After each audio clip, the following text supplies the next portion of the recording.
this claimed recovery. There is no recovery going on. The private sector, here's your soundbite of the day. The private sector is hanging in there despite the policies of this administration, not because of the policies of this administration. And the other group that we must appeal to with our message is disgruntled Democrats. Some of them are beginning to admit that they are having voters' remorse. But we can't just depend upon them to still vote our way. Some of them legitimately want to have a compelling reason. So that's what I've been up to. Continue to spread the message. The other question that I often sometimes get asked is, am I supporting Governor Mitt Romney? Absolutely yes. And yes, I have met with him. And when I met with Governor Romney a few weeks ago, my opening statement to him in the discussion was, Governor, you will sew up the nomination, and I'm going to do everything that I can to help you get elected, because I'm still on a mission. It's to help you get elected now, defeat Barack Obama, get control of the United States Senate, and maintain control of the House of Representatives. But I said, I want to make it perfectly clear. I don't want anything.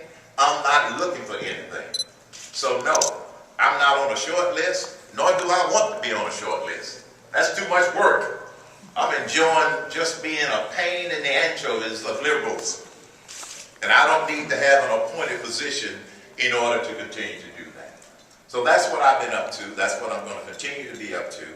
And some of you may have heard that it was announced earlier this week that the famous radio talk show host, Neil Boyce, is retiring at the end of the year. And his last day will be Inauguration Day in January. You may have also heard that Cox Radio and WSB have signed me to a contract to replace him. That means that I will be speaking to 6 million people a week. I think that in itself is a very dangerous proposition for liberals. So that's what I've been up to. That's what I'm doing. I'm going to continue to focus on helping Republicans win, not just the White House, but also the Senate. If you've been to HermanCain.com, you will see that there are a number of Senate candidates that we have actively gotten behind, because we need to get back control of the Senate as well. So with that, I will open it up to some questions. Where's Lawrence? Right here, sir. Lawrence, you go first. Mr. Cain, it's a three-part question, quite simple. 1, do you have any regrets for dropping out of the GOP nominating race?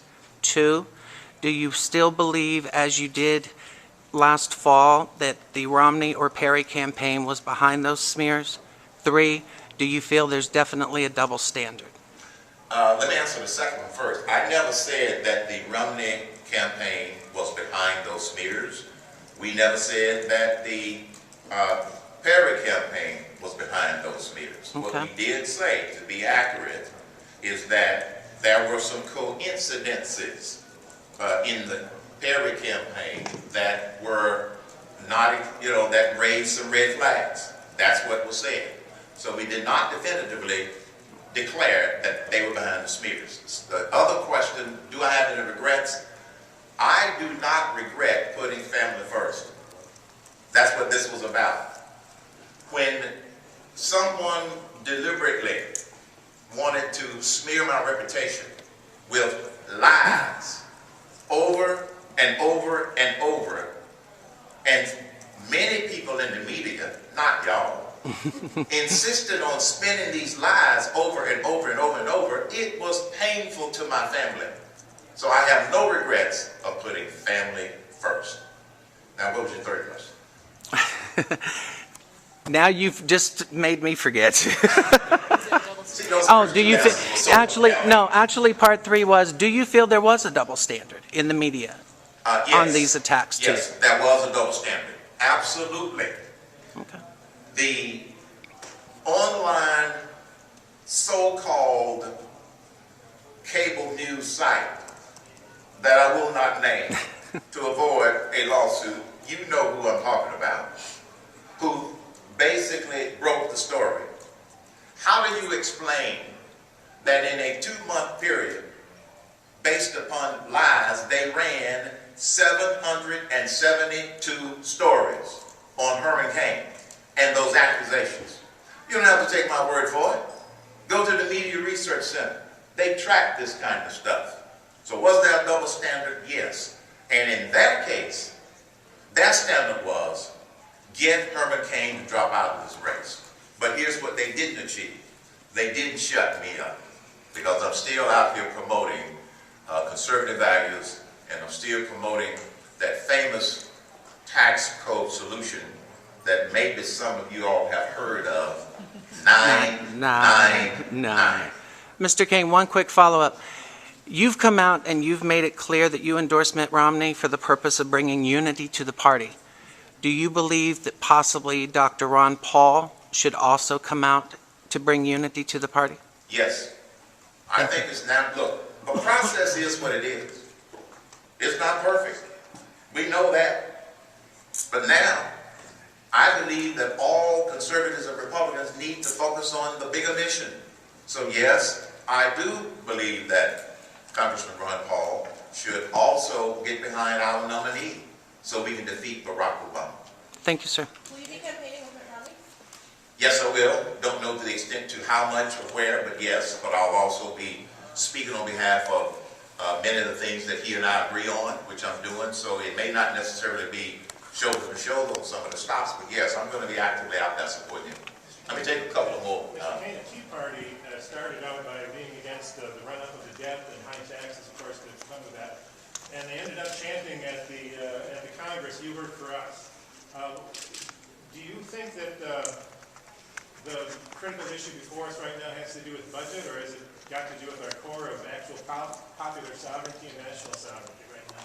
I think that we have co-critical issues. Number one, this struggling economy.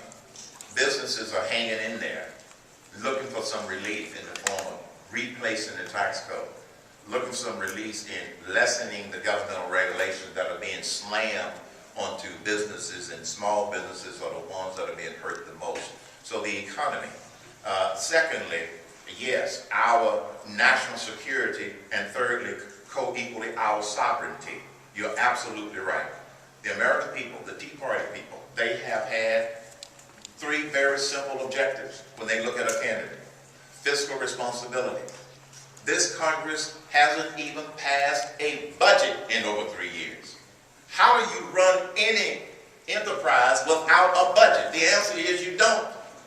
And so this Congress and this administration, this president, they're making it up as they go.